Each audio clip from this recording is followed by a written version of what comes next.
ইউনূসের বাসভবন ঘেরা হয়েছে, এটা হয়েছে, কিন্তু মুজাহিদদের নামে জঙ্গি সংগঠনের কথা বলে বাংলাদেশে কোনো একটা ইট কেউ খুলেছে বাংলাদেশে বলতে পারবেন 1 বছরে? আফসোসের বিষয়। এরপরও তারা ইনসাফ পাবে না, এরপর তারা ইনসাফ পাবে না। শেখ মুজিবের ঘর ভাঙছেন, ঠিক আছে, এটা কি কাশীপুর থেকে জঙ্গিরে বাইরে ভাঙছিল নাকি ঘরটা? এরপরে ঢাকা বিশ্ববিদ্যালয়ের লোক মারা যায় নাই, বলেন?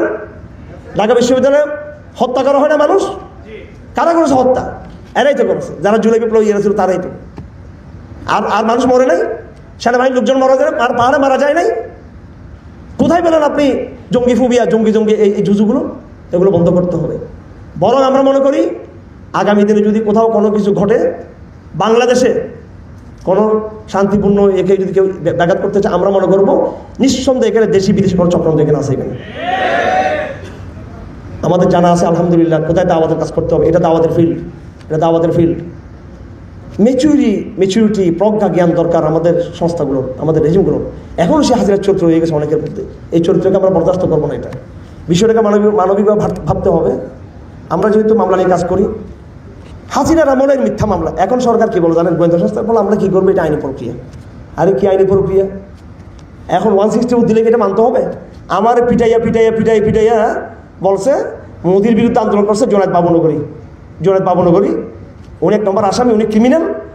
আমরা 21 সালে জোনায়েদ বাবুর নেতৃত্বে পুরো দেশ আমরা সন্ত্রাস সৃষ্টি করছি, আমরা জঙ্গিবাদ সন্ত্রাস সৃষ্টি করছি। আমার থেকে এটা কিনেছে, এটা 164। হেফাজতের কমপক্ষে 20-30 জন নেতা থেকে 164 নিয়েছে। আলহামদুলিল্লাহ সেই মামলাগুলো অনেকগুলো প্রত্যাহার হয়েছে। এরকম 164 কাশিমপুর কারাগার যত আসামি আছে, একটাই প্রমাণ, সেটা 164। মারতে আপনি শাস্তিগুলো কীরকম জানেন? লজ্জাস্থানে শুরু ঢুকে দিচ্ছে, লজ্জাস্থানে শুরু। এখনও একটা ভাই আছে, তার এখন লজ্জাস্থান, তার রক্ত পড়ে এখনো পর্যন্ত। হ্যাঁ, নোকের মধ্যে সুই ঢুকে দেওয়া হয়েছে। আর লজ্জাস্থানে বিদ্যুতের শর্ট, এভাবে ক্লিপ থাকে, ওই যে এরকম ক্লিপ, এগুলা লজ্জাস্থানে লাগিয়ে দেওয়া হয়। নিষ্ঠুর নির্যাতন করে আপনার গুগল, আমি আপনাদেরকে এমন কিছু ভিডিও দেখাতে পারবো, শাহরিয়ার কবির রিমান্ডে গিয়ে, আয়নাগরে গিয়ে, শাহরিয়ার কবির ওখানে গিয়ে, আয়নাগর শুধু আর্মির না, আয়নাগর কিন্তু পুলিশেরও আছে কিন্তু। হ্যাঁ, এটা গিয়েছে সম্ভবত পুলিশের কোনো ইয়েতে। শাহরিয়ার কবির নিজে মুফতি হান্নানকে শিখিয়ে দিচ্ছে যে তোমার সাথে কারা কারা ছিল, এবং তাকে উদ্বুদ্ধ করা হচ্ছে তুমি অমুকের নাম তমুকের নাম বলো, তাকে শাহরিয়ার কবির নিজে। এখন মুফতি হান্নান সাহেব একজন নাম বলতেছেন, তাকে শিখিয়ে দেওয়া হয়েছে তুমি এদের নামগুলো বলো, বাধ্য করে। উনি বিভিন্ন আলেম ওলামাদের নাম উনি বলছেন ওনার মুখ দিয়ে। শাহরিয়ার কবির নিজে রিমান্ডের মধ্যে গিয়ে, রিমান্ড ছাড়া তিনি তাদের নামগুলো বের করেছেন এবং সেগুলো সে ডকুমেন্টেড করেছেন। শাহরিয়ার কবিরকে দেখা যাচ্ছে না এখানে, এই ভিডিওতে শাহরিয়ার কবির নেই, কিন্তু আলহামদুলিল্লাহ আমি তো তার কণ্ঠ চিনি, সে তার পুরো কণ্ঠ তার। কিন্তু সে এমন ভাব ধরছে যে গোয়েন্দা জিজ্ঞাসাবাদ, এটা কোনো গোয়েন্দা মুফতি হান্নান জবাব দিচ্ছে আর প্রশ্ন করতেছে শাহরিয়ার কবির। এইভাবে অনেক আলেমদেরকে জানানো হয়েছে, এগুলো ডকুমেন্ট আমার এখানে আছে, প্রমাণ আমার এখানে আছে। এবং সে এই সিনেমার নাম দিয়েছে আলটিমেট জিহাদ, তারপরে দ্য পোর্ট্রেট অফ জিহাদ, এইভাবে সে বিভিন্ন ডকুমেন্টারি করেছে। কত চক্রান্ত হয়েছে, এগুলো নিয়ে আমাদের গোয়েন্দা সংস্থার স্টাডি নেই এগুলো। সুতরাং চক্রান্তে কেউ পা দিবেন না। আমাদের ভাইয়েরা, আমরা মুজাহিদ হতে চাই, কিন্তু আমরা কোনো শত্রুর ফাঁদে পা দিতে চাই না আমরা, ঠিক কিনা? এটা সাবধান থাকবেন।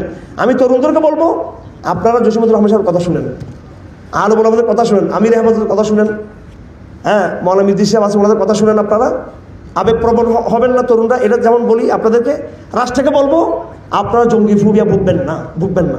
স্বাভাবিক এটা বিষয়। বন্দীদেরকে অতি সত্তর মুক্ত করুন, বন্দীদেরকে ছেড়ে দিন।